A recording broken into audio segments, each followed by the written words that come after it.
Assalomu alaykum aziz kuzatuvchilar. Bugun biz tarmoq asoslari kursimizni yangi mavzusiga o'tamiz, ya'ni IPv6lar.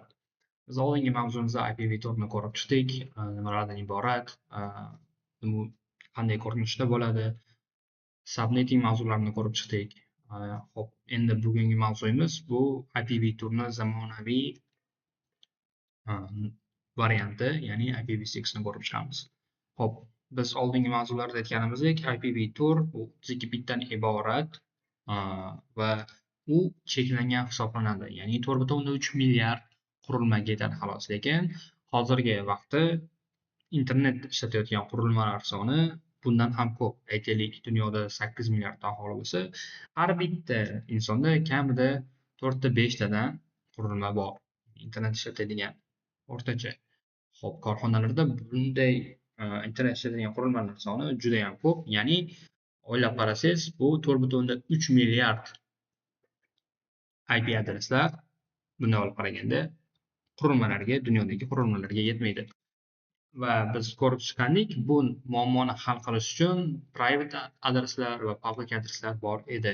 Bu muammoni qandaydir ma'noda yechishga yordam berardi, lekin to'liq emas. Va bizda NAT ham bor edi. Adashmasam bu mavzuni ham ko'rgan bo'lishimiz kerak. NAT ham bu IPv4 muammolarni yechish uchun o'ylab topilgan yechim, ammo bu ham to'g'ridan to'g'ri muammoni tubdan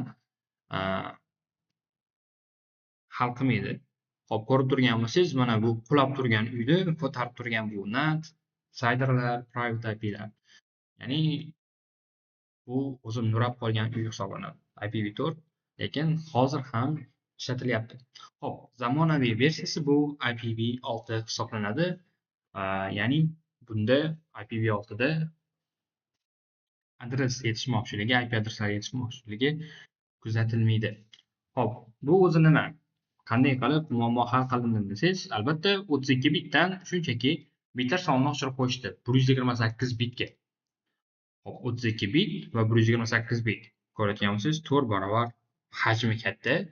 Hajmi 4 barobar katta bo'lganligi bilan, lekin umumiy IP adreslar soni bundan ham katta. Chunki 32 bitda 2 darajasi 32 edi va 128 da 2 darajasi 128 bo'ladi. Bu esa amalda cheksiz. Aslida chekli, lekin dunyodagi qurilmalarning barchasiga yetadigan, yetib bundan ham ortib qoladigan IP adreslar kombinatsiyasini bizga beradi. Xo'p, IPv6 qanaqa ko'rinadi? Aytdik, 128 bit bo'ladi. 128 bit bo'lsa, demak, hop, IPv4 dan 4 marta katta bo'lishi kerakmi? Ya'ni bizda IPv4 da 4 ta oktet bor edi. Bu degani IPv6 da 8 ta oktet bo'ladimi? Hop, buni bir ko'rishimiz kerak, chunki IPv6 ko'rinish jihatidan ham IPv4 dan farq qiladi. IPv4 da biz 10 lik sanoq sistemasini ishlatgan bo'lsak, endi IPv6 da biz 16 lik sanoq sistemasini ishlatamiz. Nima uchun? Chunki biz ko'rinishni soddalashtirishimiz kerak maksimum. Hop, lekin 10 lik sanoq sistemasi bu narsani qiyinlashtiradi. Hop, mana bu 16 lik sanoq sistemasida ko'rinish quyidagicha bo'ladi. Bu IPv6larni qanday ko'rinishda bo'lishi. Ya'ni bu yerda 128 bitdan iborat. Mana shu 128 bit. Hop, har bitta belgi ko'rayotgan bo'lsangiz, mana 4 tadan 1, 2, 3, 4, 5, 6, 7, 8 ta. Bunda 8 ta qism va har bittasi 4 tadan mana hex belgi. Bu 16 bit degani. Ya'ni har bitta hex va har bitta belgi bu 4 bit hisoblanadi va umumiy olganda mana bu raqamlar soni, ya'ni belgilar soni 32 ta va har bittasi 4 bit. Umumiy hisobda 128 bit bo'ladi. Xo'p, o'ylaymanki bu juda ham tushunarli bo'ldi. Hop, amalda biz hexni bundan boshqa joylarda ham ishlatamiz. Agarda HTML, CSS bilan ishlab ko'rgan bo'lsangiz, raqamlar CSS da ranglarni ham heksda belgilar edik. Ya'ni hex so'zi ko'p ishlatiladi. Ya'ni hexadesimal sanoq sistemasi hop IT olamida ko'p ishlatiladigan sanoq sistemalaridan biri. Hop, buni tushunishimiz kerak. Hop, IPv6 ni qisqartirish, ya'ni bir ko'rgan bo'lsangiz, juda ham uzun ko'rinishga ega IPv6. Hop, shu narsani qisqartirish uchun, soddalashtirish uchun bir nechta yechimlar ham o'ylab topishgan. Aytaylik, yozuv quyidagi ko'rinishga ega. Ko'rayotgan bo'lsangiz, mana bu yerda 4 ta 0, 4 ta 0, 4 ta 0 aytishgan. Agarda qismda o'sha 4 ta 0 bo'lsa, bitta 0 qo'yib olamiz deyishgan. Ya'ni bitta 0 turdimi, o'zi avtomatik o'ylasangiz bo'ladi. Demak, bu yerda aslida 4 ta 0 bor edi, lekin bitta qo'ydi. Hop, chunki bu yerda aslida 4 ta belgi bo'lishi kerak, o'ylab qarasangiz. Shuning uchun 0 larni shunchaki tushirib tashlashyapti bu yerda. Chunki 0 1 bilan 1 ni deyarli teng. 0 1 bilan 1 teng o'zi. Hop, yoki 4 ta 0 bilan 0 teng. Shunaqa, mantiqqa asoslansangiz, bu yechim mantiqan to'g'riligi kelib chiqadi. Ya'ni ko'rayotgan bo'lsangiz, 2001 hatto 0 db8 edi, shunchaki db8 qilishdi. Chunki oldin 0 bo'lgani bilan buni qiymati bir xil. Hop, mana 4 ta 0 edi, 0 qilishdi. 0 edi, buni ham 0 qilishdi. Hop, bu qisqartirish menimcha barchaga tushunarli bo'ldi. Hop, keyingi qisqartirish esa, agarda mana shu ketma-ketliklar 0 bo'lsa, shunchaki bunaqa formatda yozsangiz ham bo'ladi. Ya'ni ikkita belgi, ya'ni ikki nuqta ketma-ket kelsa, demak o'ylashingiz mumkin, bularning orasida aslida 0 lar bor edi, tushirib qoldirilgan degan fikrga kelsangiz bo'ladi. Hop, qaraysiz, ko'rayotgan bo'lsangiz, bu yoqda 3 ta alohida qism turibdi. 3 ta qism, mana bu birinchi qism, ikkinchi qism, uchinchi qism. Lekin aslida bu 8 ta bo'lishi kerak edi. Demak, qanday xulosaga kelsangiz bo'ladi? Demak, mana buni orasida 5 ta nollik ketma-ketlik bor edi, tushirib qoldirilgan degan xulosaga kelsangiz bo'ladi. Hop, lekin shuni unutmang, agarda ketma-ketlik quyidagicha bo'lsa, aytaylik, notepad, blockda notepad ochmaymiz, sticky notes ochamiz. Hop, agarda bu quyidagicha bo'lsa, aytaylik, 0 larni bu yoqdan mana bu yerga qo'ysak, siz mana bu ko'rinishga keltira olmaysiz. Ya'ni ko'rayotgan bo'lsangiz, mana 0 lar turibdi, 0 lar va bunisini yozasiz yana. Hop, qarasangiz, bu yoqda ham 0 lar turibdi, 3 ta 0 lar. Buni ham bunday qilib bunday yozsak bo'ladimi desangiz, yo'q, bunaqa yozib bo'lmaydi. Nima uchun desangiz, mana bu ikkita narsa o'zi bu bitta noda IPv6 ko'rinishida bunday ikkita mana shu ketma-ketlik kelishi to'g'ri emas. Chunki nima uchun desangiz, bu yoqda ikkita 3 ta yozib turibdi. Demak, 5 ta nollik ketma-ketlik bo'lishi kerak. U nollik ketma-ketlik bunda 2 ta, bunda 3 ta bo'lishi mumkin. Bunda 3 ta, bunda 2 ta bo'lishi mumkin.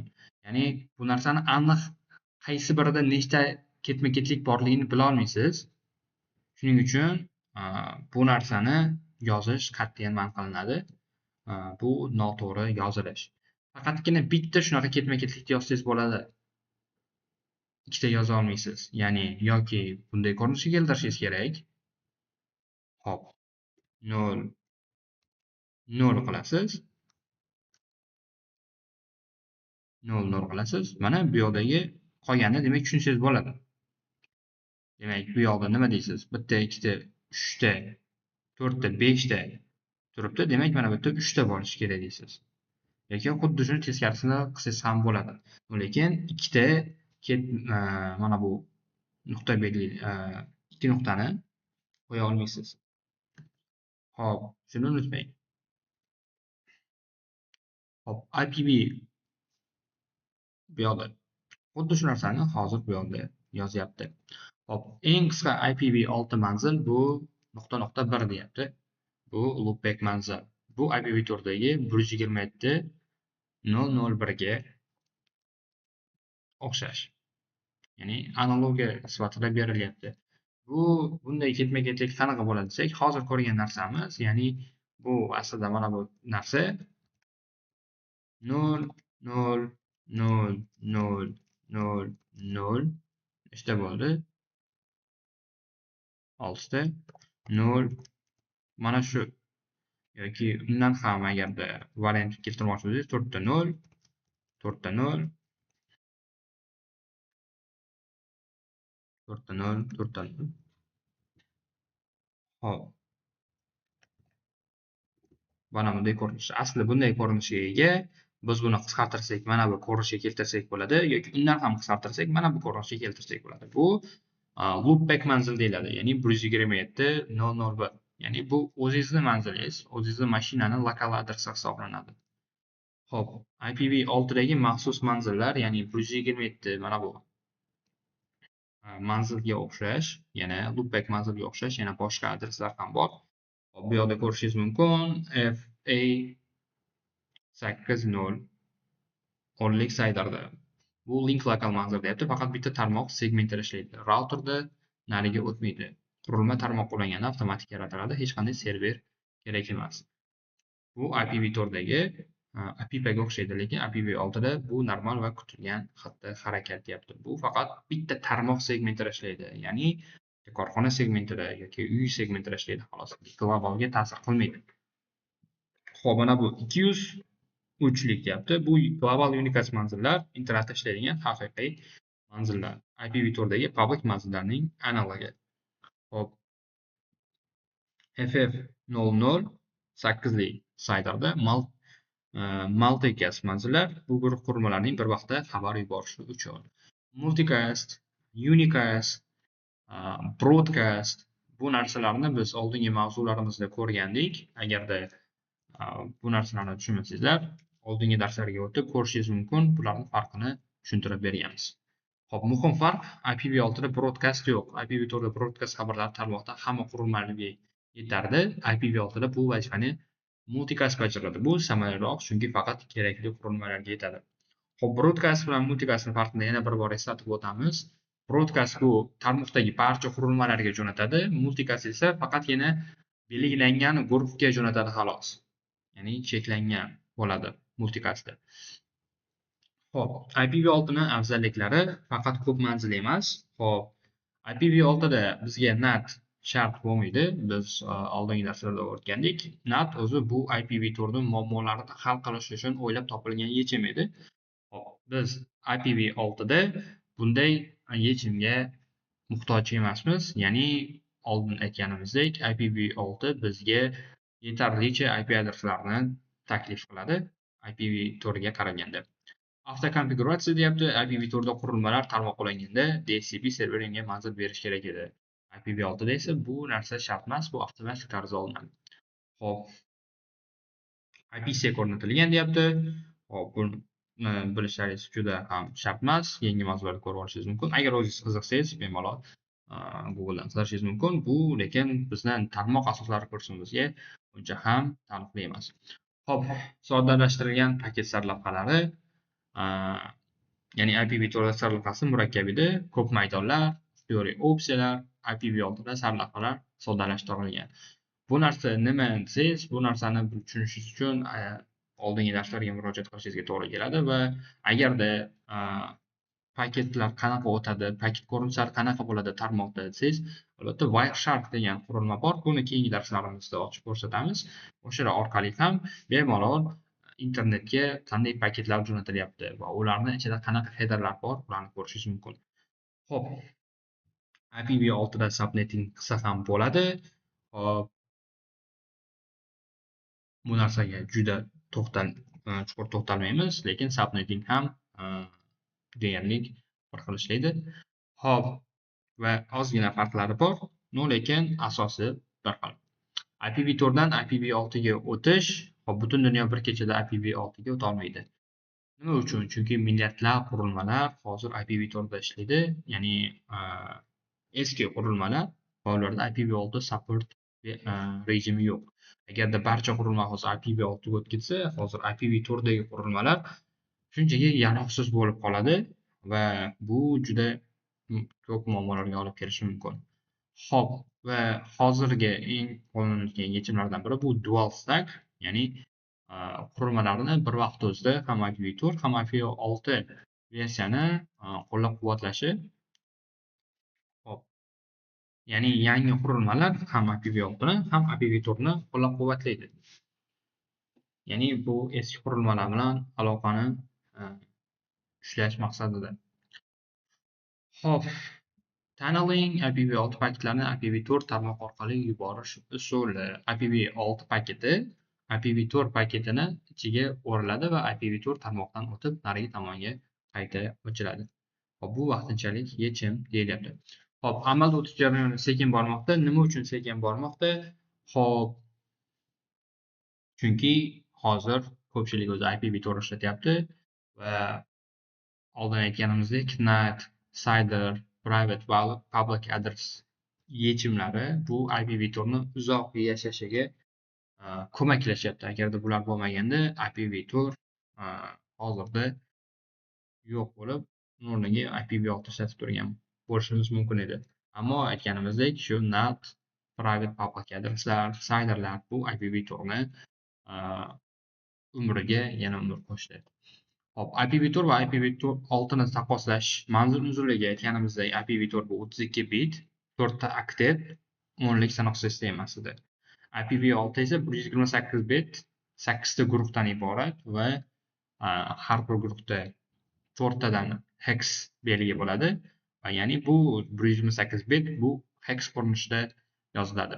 Hop, yozuv formati aytganimizdek IPv4 bu 10 lik, IPv6 esa IPv4 10 lik, IPv6 bu hexlik. Hop, manzillar soni IPv4 da 4.3 milliard, IPv6 da esa 340 andesilyon, ya'ni amalda cheksiz. Hop, NAT IPv4 ga bu zarur, IPv6 ga kerak emas va boshqa farqlarni bu yoqda ko'rishingiz mumkin. Xulosa qilib aytganda, IPv6 bu IPv4 ni manzil yetishmovchiligi hal qilish uchun yaratilgan yangi avlod protokol. Hop, 128 bitli manzil maydoni amalda cheksiz miqdorda manzillarni beradi. Hop, bugungi mavzularimiz shular.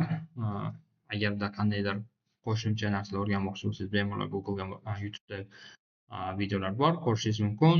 Savol va takliflar, darsliklar bo'yicha izohlarda yozib, darsimizni yanada rivojlanishiga o'z hissangizni qo'shasiz degan umiddamiz. Hammaga rahmat. Ko'rishguncha.